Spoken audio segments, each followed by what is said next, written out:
Hey, welcome back. We get some stunning views of Earth and space from a man who spent more than 200 days commanding up the International Space Station. Part of that time as commander. Your jaw will drop when you see some of the work of astronaut Terry Virts while at the International Space Station. You've got an event tonight at the Perot Museum, which is amazing, an opportunity to share on gigantic screens what you saw. Can't simulate, though, what it looks like in person, I imagine. You know, the images are great. The book I wrote, View from Above, has wonderful pictures in it. My presentation's great.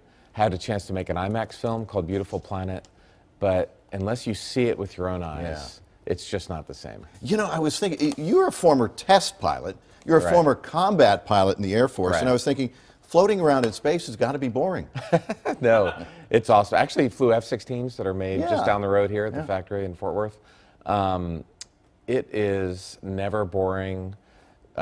Even if you're doing mundane, you're being a mechanic, you're repairing, you're fixing the toilet day after day in space, and getting a chance to float and see the views that you see make it worthwhile. Yeah. Talk about coming back to Earth and gravity. Darn gravity, you know? Yeah. So after my first space shuttle flight, it took me about 30 minutes to shut down the space shuttle. I was the last guy off the vehicle, and I had my helmet, and one of my colleagues came in and said, "All right, we're ready for you." And I picked up my helmet, and I was like, "Be careful, this thing weighs 500 pounds, you know."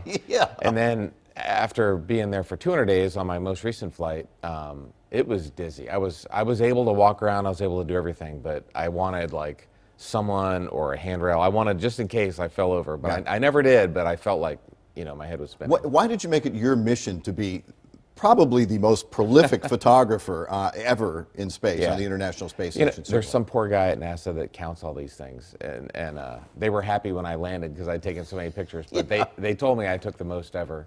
My mission wasn't to take the most ever, it was just to take great pictures that you could share the experience with people. An adventure is only as great as the story told about it, and I wanted to tell that story. Yeah. So if you're looking out, and you actually helped install something called the cupola module, which gave a 360 degree, which was not just for taking pictures, it's also for operating the robotic arm and so forth. Yeah. But while you're up there, how big is Earth? How far away are you, and how big is Earth as you're looking at it out the window? So we're a few hundred miles away, 400 kilometers, so we're not that far away, but when you look at Earth, it's round.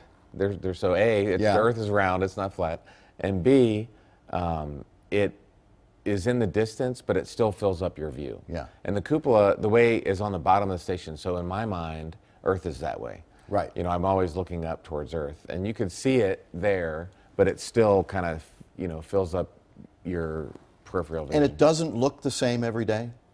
Every minute to minute, you're going 5 miles a second, so, it takes about 15 minutes to go across America. You fly over the Caribbean in a minute or two.